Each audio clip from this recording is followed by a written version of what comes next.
सतमसिया विद्येरसिया गणमज्योतिरमृता अभूम्मा देवान् राजया अधियारुहामा वेदामदेवा स्वस्वधाना अन्याश्च हस्तचरणश्रवणत्वगारी प्राणान्नमो भगवते पुरुषाय तुभ्यम्। महत् सौभाग्यमस्माकं यद् वयं संस्कृतभाषाम् अङ्गीकृत्य अत्र सम्मिलिताः स्मः। एतादृशाः परमादरणीयाः आचार्य नीतीशवर्याः अस्मासु वर्तन्ते एव। एते अस्मभ्यं संस्कृतभाषां पाठयन्ति, वेदान् पाठयन्ति, पुराणानि च पाठयन्ति। एतादृशाः महानैयायिकाः अस्मासु वर्तन्ते। एतद् अस्माकं महानतमः सौभाग्यः वर्तते। अहं जाने यत् कदाचित् देववाणी संस्कृतभाषा भवतां बुद्धौ न प्रवेशेत्, अतः हिन्द्यामपि अहं वचामि। मैं जानता हूँ देववाणी संस्कृत भाषा कदाचित् आपकी बुद्धि में प्रवेश ना करे, इसलिए हिंदी में भी बोल देता हूँ। ऐसे महानतम आचार्य नीतीश जी जो हमारे बीच उपस्थित हैं और इन्होंने इस गुरुकुल की नींव रखी। कई सत्रों से लगभग 2013 से मैं इनके साथ में आता हूँ यहाँ पर पूजन करने के लिए। इनका जब भी निवेदन रहा है मैंने कभी निवेदन को अस्वीकार नहीं किया। पूरे डूंगरपुर इस जिले में, जो जिले के अंतर्गत, जब अभी वर्तमान में जो सारे पंडित आचार्य केवल और केवल बाजे बजाकर भजन गाकर पूजन पाठ की पद्धति को अपनाए हुए हैं, तो वहाँ पर इन्होंने वैदिक संस्कृति को पुनर्जीवित और पुनर्स्थापित किया है। यह हमारे लिए इस डूंगरपुर जिले के लिए सौभाग्य का विषय है। अन्यथा इन डुंगरियों में कहाँ वेद ध्वनि गुंजित हो, पर इन्होंने उस वेद ध्वनि को गुंजायमान रखा है और गुरुकुल पद्धति और परंपरा को अभी अनवरत चलाने का एक जो प्रकल्प इन्होंने चलाया है, ईश्वर करे यह चिर नवीनाम चिर पुराने की तरह चिरकाल तक जितना पुरानी संस्कृत भाषा देववाणी वेद जितने पुराने हैं उतना ही अनंतो गतवा तक जन्म जन्मांतर तक यह चलता रहे, अनवरत चलता रहे। ऐसा भगवान से ईश्वर से प्रार्थना करते हैं। और संस्कृत की जो भाषा है, जो मैंने आपको जो आपके सामने अभी मैंने रखा कुछ शब्दों से कि इसको बोला जा सकता है। साधारण से साधारण व्यक्ति भी इसे बोल सकता है। जो जीन्स पहन सकता है वो भी इसे बोल सकता है। टी शर्ट पहनने वाला भी बोल सकता है, शर्ट पहनने वाला भी बोल सकता है, सूट बूट और टाई में रहने वाला भी संस्कृत को बोल सकता है। इतनी सरल भाषा है।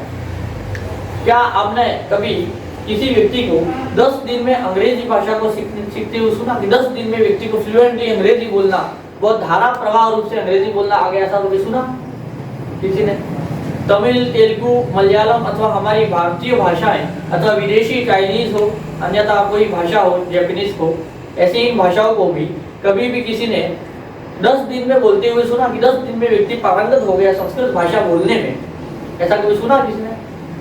नहीं सुना, नहीं सुन पाओगे। आजीवन में कभी ऐसा हो नहीं सकता है। पर यहाँ पर इसके वरन यहाँ पर संस्कृत में इतनी महत्ता है, संस्कृत की इतनी उपादेयता है कि इसे हम मात्र 10 दिन में, कहीं कहीं जगह पर हम 7 दिन में भी सीखते हैं, पर 10 दिन में ज्यादा से ज्यादा अगर कोई मूड से मूड व्यक्ति भी आ जाए, जैसे कालिदास हमने नाम सुना है, यद्यपि वह मूड नहीं थे पर हमको बेवकूफ बनाया गया, ये वो बेवकूफ थे। पाणिनि, जैसे कि हमने पाणिनि का नाम सुना होगा, ऐसे बहुत से हमारे संस्कृत में महानतम कवि महात्मा हुए हैं जो कि हमको बताया जाता है कि पूर्व काल में वह मूढ़ थे, बाद में विद्वान बने। तो पर हमारे यहाँ पर संस्कृत का विद्वान बनने के लिए कोई जन्म जन्मांतर नहीं लगेंगे। हाँ, संस्कृत भाषा का विद्वान बनने में जन्म जन्मांतर नहीं लगेंगे, भाषा को बोलने के लिए मात्र 10 दिन लगेंगे। जिस तरह से मैंने अभी यहाँ संस्कृत बोला, ऐसी संस्कृत बोलने के लिए आपको मात्र 10 दिन लगेंगे। है कि नहीं ताज्जुब वाली बात? बाकी भाषाएं आप कभी नहीं बोल पाएंगे, पर संस्कृत भाषा केवल 10 दिन में आप सुन के और बोल के आप सीख जाएंगे। जैसे मेरे से आपने संस्कृत को सुना वैसे आप बोल पाएंगे। ऐसा शिविर का हम बाद में लगाएंगे। अभी फरवरी तक हम थोड़े व्यस्त हैं, और बाद में फरवरी के बाद एक शिविर लगाएंगे और आपको 10 दिन में संस्कृत भाषा। हाँ, लेकिन जिज्ञासा होनी चाहिए ना।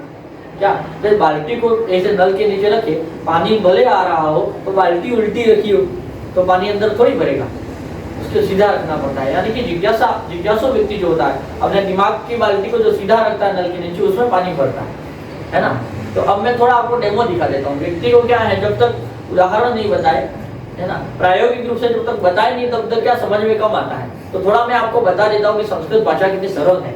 मैं तो बोल लिया, पर आप भी बोल पाए कि नहीं, आज घर जाके आप सभी अभ्यास कर पाएंगे। मैं ऐसा आपको सिखाना चाहता हूँ। बोलो, सिखाऊं?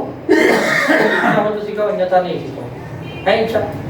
2-4 शब्द आप संस्कृत में आज घर जाके सीधा बोल पाएंगे। मैंने यहाँ सिखाया, बस खत्म, आपको आ गया आजीवन के लिए, बोलेंगे भी, है ना। सिखाऊं? बोलो, आपकी इच्छा है तो सिखाओ। कौन कौन चाहते हैं? हाथ खड़ाइए।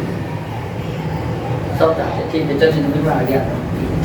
ज्यादा मैं हलचल ना करते हुए यहाँ बैठे बैठे मैं आपको थोड़ा उसका स्पष्ट कराऊंगा संस्कृत देववाणी का, कि क्या है देववाणी, संस्कृत को कैसे हम लोग शिविर में सीखते हैं और सिखाते हैं, और आपको भी हम भविष्य में सिखाएंगे तो कैसे सिखाएंगे वो मैं आपको बता रहा हूँ।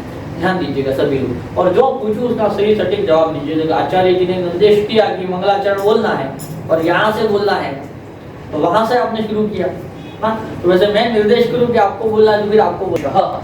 मम नाम भवेश, मम नाम भवेश, भवतः नाम किम? मम नाम प्रत्यय, प्रत्यय। भवतः के नाम क्या कहते हैं? आम। क्या बोलेंगे? आम। ज्ञानवन्तः? आम। अस्तु, शोभनम्, उत्तम। तो भवतः नाम किम? मम नाम विद्या। क्या भवतः नाम? मम नाम विकास। शोभनम्। पृच्छतु, भवतः नाम किम? भवतः नाम किं? मम नाम प्रत्ययः। उत्तमम्। अत्र प्रश्नं करोतु। तो मम नाम भवेशः, भवत्याः नाम किम्? मम नाम सौरवी। सौरवी। उत्तमम्। तः भवति तदा भवतः। अस्तु, स्त्रीलिङ्गं भवति तदा भवत्याः। किं नाम? भवत्याः। वदन्तु, भवतः, भवत्याः, भवतः नाम किम्? भवतः नाम किम्? भवत्याः नाम किम्? भवत्याः नाम चमशः अस्ति। चमशः, चषकः। चषकः, एतत् किमस्ति? चषकः। एषः चषकः, समीपे अस्ति खलु? एषः चषकः, एषः चषकः, एषः चमसः, एषः चमसः। कः हस्तः? एषः हस्तः। कः पादः? एषः पादः। कः मणिबन्धः? एषः मणिबन्धः। ज्ञातवन्तः? कः पृष्ठः? एषः पृष्ठः। कूर्परः। कः कूर्परः? एषः कुर्कुरः। कः कूर्परः? एषः कुर्कुरः। स्कंध। कः स्कंधः? एषः स्कंधः। आपके सबके पास में है स्कंध? तो वदतु, कः स्कंधः? एषः स्कंधः। ज्ञातवन्तः? यदा काचित् वस्तु समीपे भवति तदा किं वदामः? एषः। एषः। दूरे भवति चेत् सः बालकः। स पश्यतु, सः बालकः। कः बालकः? सः बालकः। कः बालकः? सः बालकः। किं नाम भवतः? मम नाम हिमांशु। हिमांशु। सः हिमांशु। कः हिमांशु? सः हिमांशु। कपाटः, किवाड़, कपाटः। कः कपाटः? सः कपाटः। आज हमने क्या क्या जाना? ज्ञातवन्तः? आम। ज्ञातवन्तः सर्वे? अस्तु। अद्य वयं किं किं पठितवन्तः? मम नाम, भवतः नाम, भवत्याः नाम, सः, एषः। एतावत् पर्याप्तम् इदानीं, यतोहि समयः अधिकः जातः। मया इदानीं निर्गन्तव्यं वर्तते सागवाडां प्रति।